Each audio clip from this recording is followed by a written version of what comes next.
Hello বন্ধুরা, আবার নতুন একটা ভিডিওতে আপনাদের স্বাগতম জানাই। আজ 1 এপ্রিল আর আজকে ডিডিপি ডিশের সমস্ত নতুন চ্যানেল অ্যাড করে দেওয়া হয়েছে। নতুন চ্যানেল অ্যাড করে দেওয়া সত্ত্বেও কিছু চ্যানেল এখনও কালার বার আসছে, যেমন দেখতে পাচ্ছেন সান্নিও নাম অ্যাড হয়েছে তবু কালার বার আসছে। আর একটা চ্যানেল যেমন জি অনমোল সিনেমা 2 দেখতে পাচ্ছেন এটারও নাম অ্যাড হয়ে গেছে, তবে নাম অ্যাড হয়েছে তবু কেন দেখতে পাচ্ছেন না তা নিয়ে বলবো আজকের ভিডিওতে। তো ভিডিওটা হতে চলেছে খুব ইন্টারেস্টিং, তো ভিডিওটা আপনারা শুরু থেকে শেষ পর্যন্ত অবশ্যই দেখবেন। তো চলো দেরি না করে ভিডিওটা শুরু করা যাক।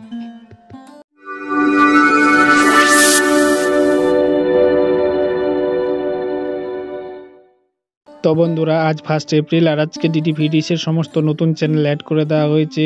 আর এই নতুন চ্যানেল অ্যাড করে দেওয়া সত্ত্বেও 2-3টা এমন চ্যানেল আছে যেগুলোর এই মুহূর্তে কালার বার আসছে। যেমন এই মুহূর্তে যে চ্যানেলটা আমি আপনাদের বলবো সেটা হচ্ছে সাননিও। দেখতে পাচ্ছেন সাননিও চ্যানেলটা অ্যাড করে দেওয়া হচ্ছে কিন্তু কালার বার আসছে, কারণ হচ্ছে সাননিও চ্যানেলটা কিন্তু এখনও লঞ্চ হয়নি, সেই জন্য এটা কালার বার আসছে। সামনে এটা লঞ্চ হলে আপনারা দেখতে পাবেন। তারপরে দেখতে পাচ্ছেন ঢিনচাকটা কিন্তু সকালে কালার বার ছিল, কিন্তু বর্তমানে দেখতে পাচ্ছেন ঢিনচাকটাকে কিন্তু প্লে হয়ে গেছে, কারণ দেখতে পাচ্ছেন ঢিনচাকটাকে কিন্তু অ্যাড করে দেওয়া হয়েছে। এরপরে দেখতে পাচ্ছেন জি অনমোল সিনেমা 2, এই চ্যানেলটাকে কিন্তু আজকালের মধ্যে অ্যাড করে দেওয়া হবে, কারণ এই চ্যানেলটা অলরেডি অন্য চ্যানেল কনভার্ট হয়ে জি অনমোল সিনেমা 2 হচ্ছে। তো টেনশন নেওয়ার কোনো কারণ নাই, কারণ 2-1 দিনের মধ্যে এই সমস্যাগুলো সমাধান হয়ে যাবে।